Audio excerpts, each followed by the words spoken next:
Does anyone here like dragons? Yeah, that's what I thought. And if you do, I'm sure you'll love today's sponsor, Raid Shadow Legends. A free-to-play turn-based action RPG that lets you explore 13 locations with over 400 different champions and over 1 million builds for you to customize them. They're also adding over 10 new champions every month that you can unlock through different missions such as the Arbiter, one of the best champs in the game.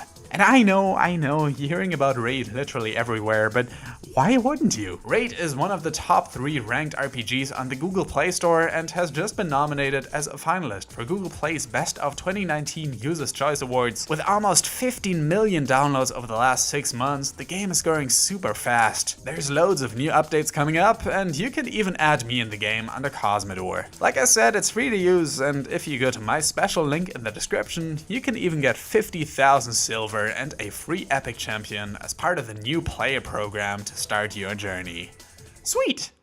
So, How to Train Your Dragon. A highly misleading title, since after 3 movies, 2 TV series, games, comic books, and all the hype surrounding it, and me writing a full-on essay on these films, I still couldn't tell you how exactly you are to train a dragon. I remember back when the first movie came out. I was 11 years old at the time, still knee-deep into my Warriors phase, yet devouring most every animated film that came out in theaters. It was a strong year when it comes to those, with some of the most underappreciated films to date, a perfect conclusion to a trilogy sure to never return to the big screen, and Space Chimps 2. 1 star? Space Chimps? Now don't be so hard on them, Edward Revens. They worked very hard on that grammatically incorrect catchphrase. I'd like to invite you for a moment to go back and picture yourself in the mindset people had going into the trailer for the first one of these movies. DreamWorks came right off the heel of Monsters vs. Aliens, which, the best thing I can say for it, that it was great to show off 3D glasses, Madagascar 2, not born into today's meme culture, and at face value, a highly mediocre sequel, and Kung Fu Panda. These 3 couldn't have been more different, conceptually and in execution. Where you had the rather shallow message of Monsters vs. Aliens to embrace strangers with kindness and change with positivity, and whatever it was Madagascar 2 was trying to tell me, besides that I should be on the lookout for bloodthirsty old-timers on my next trip to Africa, only Kung Fu Panda stuck out in its message about being yourself, and was supported by a cast consisting of celebrity voice actors, which DreamWorks have become synonymous with, but that actually helped improve the film, alongside stellar animation, writing, and music. Neither of the other films that came after it had that, and it really seemed like what DreamWorks had going for it with that film was a lightning in a bottle that couldn't be captured twice, at least not in the foreseeable future. But from the first moment that Black Silhouette first started flying across the screen and soaring through the air in that first teaser trailer, it was clear that DreamWorks meant business with this one. After all, it was actually based on a series of children's books, so we already had a vague idea of what this film would turn into. What with its charming characters and goofy illustrations, this was sure to be a fun romp, but during these 10 years of its existence, has turned into something so special to so many people, even those who have either grown out of their kids' film phase or have a dislike for DreamWorks in general, the company as a whole. And that's because How to Train Your Dragon isn't just the story of a young Viking befriending a dragon and the friendship they share, or a highly ineffective guide to training one in real life, but a series of films so consistently strong in its themes. It's a coming-of-age story like no other, and though each consecutive film had a heavy weight to carry on its shoulders, was successful in carrying over these themes that it allowed the audience to grow with its characters and the filmmakers to slowly flesh out this world to where it's becoming something so tangible, this trilogy only feels like a small part in a hero's overall journey. It's time to take a look at that part and find out what makes How to Train Your Dragon such a perfect trilogy.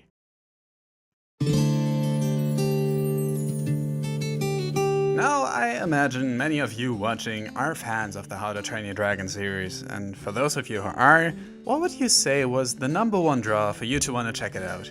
Was it the premise itself? Was it just because it was another animated movie? Was it the universe and its inhabitants? Now, whatever the reason was, it's clear that a ton of effort went into these last 2 points in particular, as there are few worlds in animation that feel as tangible and real as Berk, despite being populated with arguably the most popular breed of fantastical creatures. There is a massive variety in depictions of dragons in children's media, and they're synonymous with the fantasy genre as a whole. I say this because it's an element to these movies that will follow us throughout this whole video. How to Train Your Dragon is not unique in this. Animated movies about a hero befriending a dragon are not a new thing. It's no coincidence they chose this title for the franchise. It not only has something very playful about it, but also taps into a desire of many going in to see these movies, to own your very own dragon. Just as there are many dragons in children's media, there are as many that introduce them for the sake of having something flashy to put on their young adult fantasy movie poster, without much going for it in terms of actual relevance to the plot.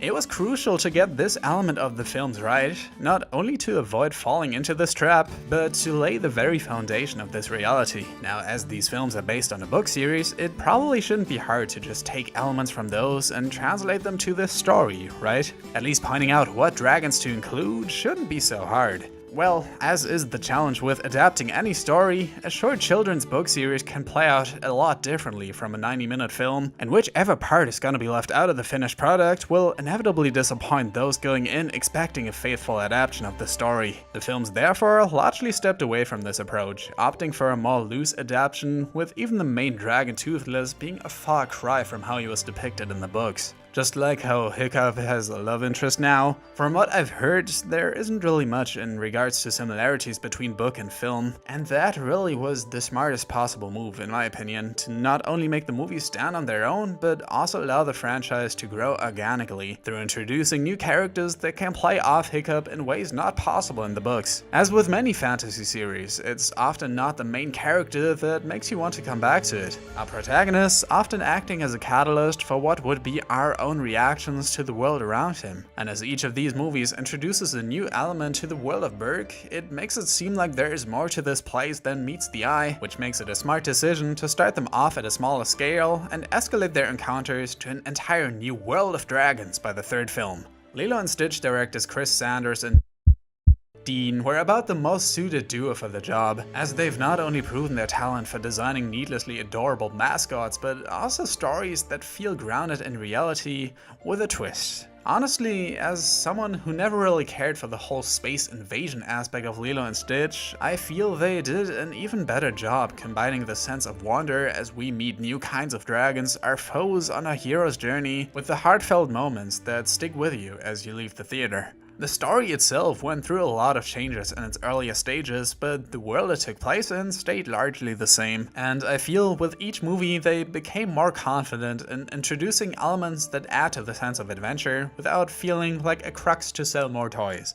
It may seem silly to talk about what seem like minor details compared to the grander narrative first, but I feel it's elements like these that are missing from many other CG films from the 2000s, that either too closely resembled a real-life setting when trying to flesh out their world and thereby ended up feeling uninspired, or tried coming up with a unique setting of their own that falls flat due to a lack of interesting inhabitants or loose rules on how its world works.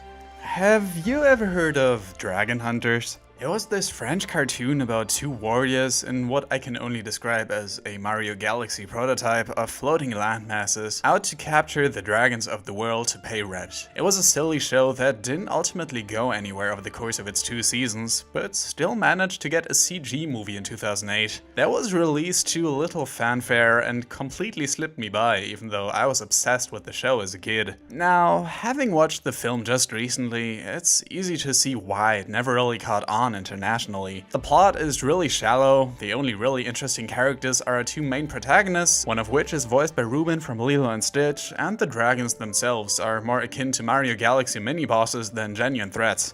Now, of course, the dragons from How to Train Your Dragon were never meant to be seen as threats either, of course, but the film still excelled at providing a contrast between our initial perception of what a dragon is supposed to behave versus how wrong you were to assume that.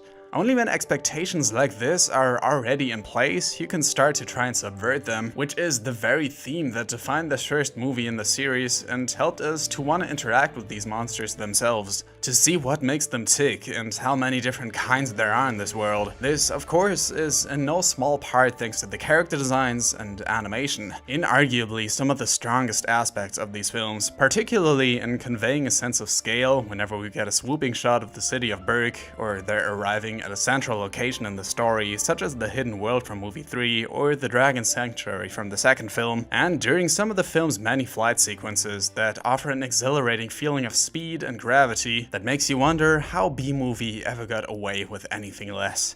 John Powell's brilliant compositions, mixed with cinematography supported through the legendary Roger Deakins, make these the most visually stunning and immersive movies in DreamWorks' CG lineup, as they know exactly when to take a break from the main meat of the films and let the imagery speak for itself.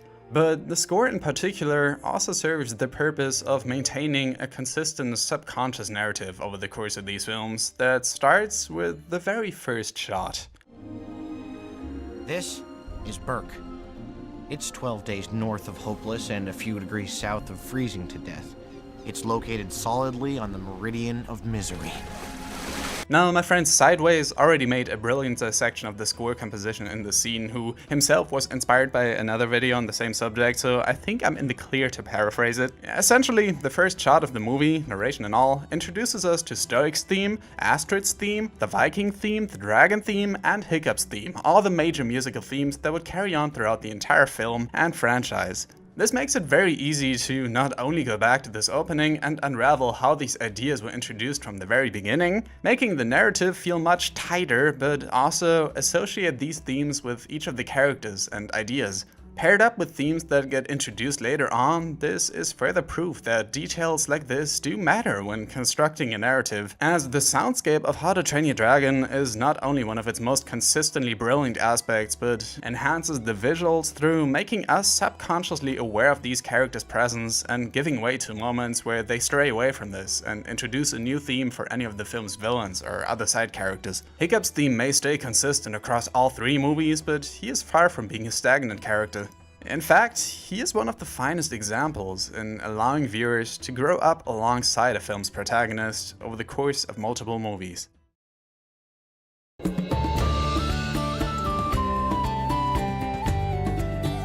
Ever heard of the concept of the hero's journey? It's essentially this narrative model, usually depicting 12 steps a hero has to take on his path to glory or just to complete his arc. There's the call to adventure, so showing the town that dragons really aren't so bad. The threshold of guardians, Hiccup's father. The revelation in the form of Toothless, you get the idea.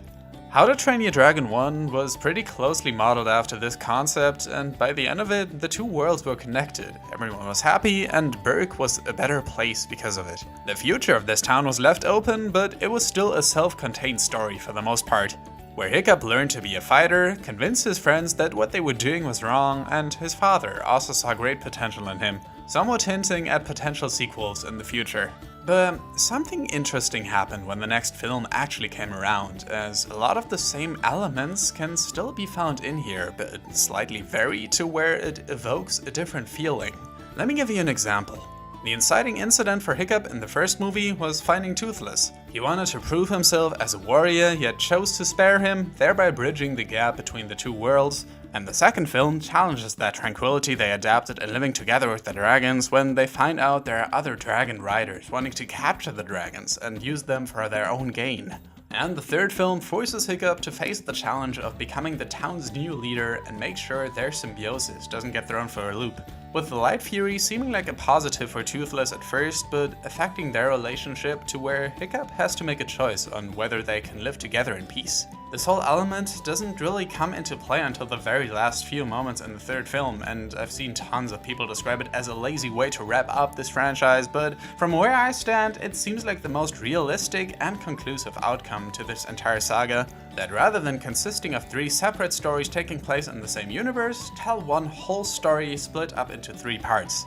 You see, the hero's journey as a concept is not restricted to individual pieces of work. It's just that often it makes sense to structure your film accordingly because you either want to tell a complete tale over the course of it, and or because it's an easy method of making sure your protagonist resonates with the audience since they can project their own beliefs and struggles onto this character. The How to Train Your Dragon films are no different from this, but instead chose to revisit different stages on the path to show different perspectives for the struggles one might have to face in a world populated by dragons. As the first film dealt with the initial contact between the two worlds, the second one saw their beliefs challenged through a new adversary, and the third sees them returning to the status quo brought upon by powers out of their control. And knowing Jeffrey Katzenberg, it would not surprise me if the first movie was never meant to stand on its own in the first place, as he's pretty good at predicting what franchises will take the lead for them next. He just doesn't know when to stop is all. Great. We can get it that way. Same effect, by the way. Except you have a sequel. Now, obviously, they haven't planned for things to turn out exactly this way by the time the first movie came out. In fact, it was only confirmed to be a trilogy by the time the second came out, which was also when it was announced Chris Sanders would not be involved with them anymore. But it shouldn't ultimately matter what your end goal was at the start of the series if you know how to end it. By the time you introduce new elements to it that should go to enhance the narrative rather than distract from it. Adventure Time, for instance, is a great example of how not to go about this. Now, obviously, the two are very different, and I don't know if it's fair to compare a TV show to such a very self-contained movie franchise, but just bear with me for a second. You know how in Adventure Time they kept hinting at Finn's arm having some sort of higher meaning? They showed this alternate reality counterpart with a mechanical arm in the future. Even a season 2 episode saw him imagine a heroic depiction of himself with a roboticized version in its stead. And he even had a pillow for a hand at one point. Setting the rumor mill in motion, people started speculating on what this could imply for the hero's future. Is this a metaphor? Is something gonna happen to his right-hand man Jake? Is there some deeper meaning here? Oh, never mind. He literally just loses his arm and then replaces it with a new arm and loses that one and replaces it with a new one that turns evil and starts attacking him. And there was a bee who had the hots for his arm, and I will continue to suppress that part. After building up to Finn's appendage for so long and turning it into the main point of contention between Adventure Time fans, to call this part of the narrative a missed opportunity would be an understatement. So compare that to How to Train Your Dragon, where we see Hiccup helping out a wounded Toothless who, thanks to his mistake, has lost his ability to fly. He helps him get back on his feet, the two of them become friends, and later on in the film, when Hiccup loses his leg, it is also Toothless who is first to comfort Hiccup and help him get back on his feet. The two of them are connected through their handicap. It is not something that makes them lesser individuals, but the very foundation on which their friendship is built. There's no need to spell this out for the viewer, or add some tacky transformation arc where the two of them grow back the parts they lost. It's a struggle they share, and soon doesn't even feel like one anymore, as Hiccup gets used to it and even upgrades it in the second film, harkening back to his craftsmanship. It's such a small detail, but it works wonders in informing us about the time that has passed between the first and second movie, and how much Hiccup especially has grown, though not necessarily in his voice. But honestly, say about Jay Baruchel what you may, DreamWorks really had a more iconic voice for its main character than with his depiction of Hiccup. He's got the perfect fledgling explorer type voice. It's like a modern Michael J. Fox. And I promise I'll get to those films eventually instead of just name dropping them in every other video. I still remember when the second film came out and everyone utterly lost their minds over Hiccup's redesign, and that's honestly for a good reason. It doesn't happen often that a time skip is made so apparent within an animated franchise. Even Finn barely changed visually throughout the course of Adventure Time. By the second film, Hiccup is a much more capable dragon rider, he stands his ground and knows what he wants, yet still retains that innocence that also gets represented through the handicap. Which, like I said, he never even considers one over the course of these films, or when he first meets his mom. A beautiful moment that her voice actress even considers the greatest character introduction in theater history. So, someone clearly hasn't seen Madagascar 2. Adding a mother figure to films like these can often seem like a needless addition to somehow expand the cast or to add a twist that didn't need to be there, yet she serves as a great catalyst for the loss Hiccup has to face when his dad gets stripped away from him later on in the film. A decision that was not only bold, but very unusual when you consider the narrative as a whole. Anytime a scene like this occurs, it's usually very early on in the film to signal that a hero would need to embark on his journey alone, while Stoic faces a pretty sudden demise. And I've been sitting on this scene in particular for a while. It really stuck with me. Something about the way it's paced, the reaction shots and Toothless interactions with Hiccup, it just doesn't seem right. It's a feeling that stuck with me up until the third film came out. But there was that one moment from that film that really helped put things in perspective in my eyes. It's right after Astrid and Hiccup arrive at the Hidden World, and he is first confronted with the idea of someday needing to let their dragons go, which is when he reflects on something his father has told him when he was a kid. But with love comes loss, son. It's part of the deal. And I think that's a really great way to address what happened in the second film. Hiccup still hasn't fully moved on. The time skip between the second and third wasn't as big, so the memories are still fresh, with moments like these acting as more connective tissue that honestly makes me forgive moments like Stoic's death.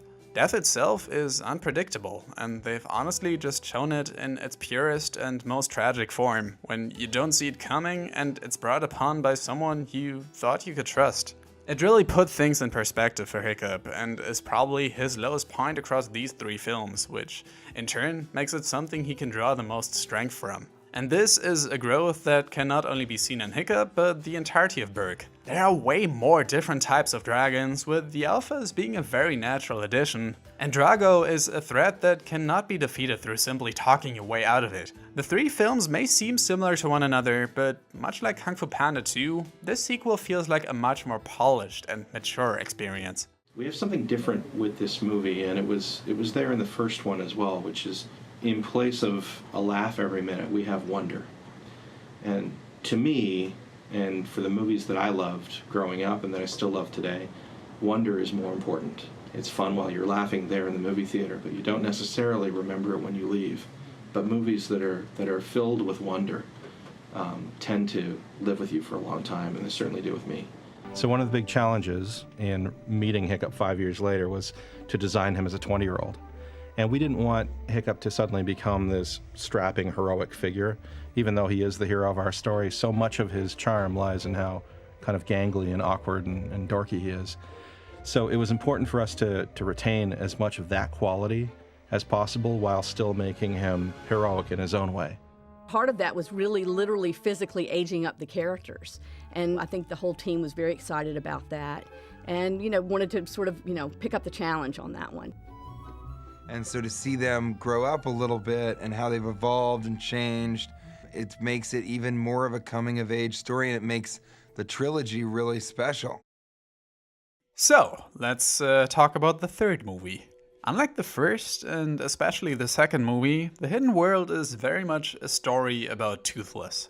If the first movie was about Hiccup as an individual and the second was about his past, then the third was largely about everything that wasn't him. As Grimmel mainly took an interest in Toothless, the Night Fury, for his own personal gain, Hiccup was merely a means to an end. And I actually really like this approach. It's evidence that the filmmakers had a genuine respect not just for the human characters, but also the dragons. Honestly, the humans were never really the main selling point for anyone going into these. I don't think... Did anyone actually care about Jonah Hill's love quest for Hiccup's mom in this film? Was that ever someone's wet dream that needed to be woven into this story? No, it was the relationship between humans and dragons, and between the dragons themselves, that was the draw for this film in particular, aside from just being the last in the series. But even in the other two films, Berg itself was never meant to be the be-all end-all place where dragons resided. It was a town that dragons happened to be a part of, but if you told this specific tale yet chose different human characters from another town, we would have been none the wiser. There was never a chosen one or a specific goal any of the characters had to fulfill to save someone in particular. It was just people getting by, and they never portrayed the human characters as anything above that. The third film went about this aspect really well, painting Astrid as more of her own character rather than merely serving to reassure Hiccup about his actions, and emphasizing the relationship between the dragons and their riders. Feeling like a much more personal experience than the very goal-oriented second movie. Not to say that one didn't have its high points, and it's really not a contest about which of these was superior to another, but man, just letting Hiccup go of Toothless the same way they first met in the first film. Yeah, no, it's really surprising to me how big a topic of contention the third film has become among fans, yet Maui, but he screams, gets a pass. The continuity across these films is just great. Hiccup has a scar on its face in the first film. Here's the explanation. When they're going up against Drago, Hiccup is finally able to open the wingsuit after not being able to in the beginning of the film, and even though Hiccup says in the first film that he was the first not to kill a dragon, both his father and mother didn't either, and it's not a retcon, it just shows that all these people are fully capable of making their own decisions, like letting go of their dragons for the greater good for everyone. It's a harsh note to end the series on, but with how much planning went on in structuring and plotting out these films, it's 100% a conscious decision. Like how the father-son relationship was not strong enough at first, and how they realized the second movie needed some tweaking after the mom was supposed to willingly leave the village in their first draft, which would have turned her into way less of a likable character. Not to bring Adventure Time back up again, but we really didn't need another Martin situation in these movies. I like badass dragon mom. We don't get those types of characters that often. It's welcome in this franchise that can't exactly be described as the pinnacle of originality. I mean, let's face it, we've all seen these movies before in one form or another. We've seen the adventurous snot-nose trying to get his dad's approval. We've seen the friendship between a boy and his mythological creature. Hell, even the second and third movies stole plot points from one another. I wouldn't even say any of these three are perfect on their own, but that does not mean the three of them as a whole couldn't be a great trilogy nonetheless. Okay, so as I'm writing the script, the new non-canon holiday TV special How to Train Your Dragon Homecoming just aired on NBC, and though I've not seen it yet, there was so much more fuss about it than I expected. Usually when one of these holiday specials airs, it's not that big a deal or even much of a surprise. People are just kinda numb to it. But Homecoming was different. Homecoming's trailer alone got so many more views than should be justifiable for what it is. And I bring this up because it's easy to forget just what a cultural landmark How to Train Your Dragon has become in Western animation. Not the most influential, not even in a groundbreaking way, but this fandom has such a genuine love and affection for these characters and this world that it's really just admirable for a simple boy meets dragon story. It's hard to say exactly what it is about these movies, and though it would be reasonable to assume the dragons are a huge part, I think it's more so how unapologetically coming of age these films are, that it sees its main protagonist literally growing out of the phase he was in over the course of it. In Hiccup, you have someone who needs to get over the loss of a parent, finds the love of his life, finds a friend for life who also happens to be his pet that he gets to go on adventures with. These adventures come to a halt, he needs to decide whether this is the right decision to head into, he needs to take on the responsibility of deciding that for others too. He needs to grow up and make choices that are addressed in a way only animation is able to do. Each movie represents a step on Hiccup's journey to becoming something greater than he could have ever anticipated, and harken back to DreamWorks' early days of actually creating animated movies grounded in reality where the wrong choices can have a deep impact and affect the story moving forward. They represent a deep desire in people to go out and explore this world on their own. Not just the world of Berk that in itself is beautifully constructed and really wears its influences on its sleeves, but also the world out there, to go out and get stuff done. Because if I had to describe this trilogy as a whole with just one word, it would be exciting. No, exhilarating. No, yes, exhilarating is good. It's a coming-of-age tale about a boy and his dragon fighting stigma against the both of them and coming out on top through all the hardship. It's a tale of friendship and codependence where you don't feel like they need to sugarcoat things to force-feed us a happy ending, but to do what's right for the characters. It's a hero's journey unlike any other, despite, in many ways, being a hero's journey like any other. And whatever you may feel about some of the choices they made along the way, there's something we can never take away from them. And that's that they've got motherfucking dragons.